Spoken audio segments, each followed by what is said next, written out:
Welcome back, people. This is Quarantine News, and today we'll be discussing insulin and the journey that it has been through. So first, let's talk about what insulin is. Insulin is a hormone that regulates the amount of glucose in the bloodstream. It is produced in the pancreas, and it basically regulates glucose in the bloodstream by alerting the cells if there is glucose that the cells should let in. Insulin can be very useful to help fight type 1 diabetes because people who have type 1 diabetes do not have insulin or do not have enough insulin produced by the pancreas. They really do need it because with an excess of glucose in the bloodstream, one can really get hurt in the form of things like heart disease.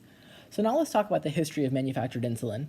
In 1978, humans finally genetically engineered insulin using E. coli. The original engineers, like Eli Lilly, sold this for $1, roughly $3 in 2020, adjusting for inflation.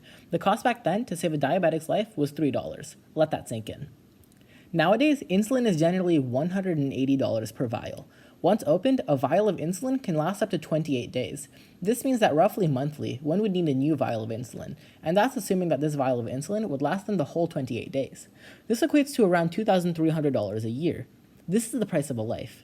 $2,300 a year could be the difference between life and death for some people. For a lot of people, this is far too much money to pay. Many people end up rationing their insulin and dying from the lack of insulin. This is clearly a huge problem because the price to make insulin is around $3 a vial. Companies then sell these vials with a 6,000% markup, and this markup can be the difference between life and death for some. This story does get better. Virginia recently passed a bill that caps insulin at $50 a month, which is the lowest it is in the United States of America. From the $180 figure from earlier, this is less than a third of that amount. As Virginia Delegate Lee Carter said, providing relief for folks who have health insurance but still can't afford their medication. This bill could be the difference between getting insulin when one needs it and not getting it for many. To summarize, insulin was originally produced for a cheap price of around $3 a vial.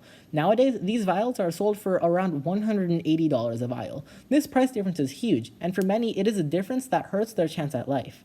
Virginia passed a bill that helps out people by limiting the price of insulin to a price that is fairer and better than $180. This price cap is $50, so good on them. So what does this price cap mean for other states? So the hope would be that other states would follow and pass similar legislation capping insulin at the price of insulin. So here's the thing though, 2 states already have this. You have Illinois and Colorado who have insulin caps, although Virginia's is the lowest in the United States. And then Washington is currently trying to get a bill passed that will cap the price of insulin. Hopefully all of these get passed so more people don't have to ration their insulin and then promptly die of not having enough insulin. This has been Quarantine News. Stay safe out there, guys, and wash your hands.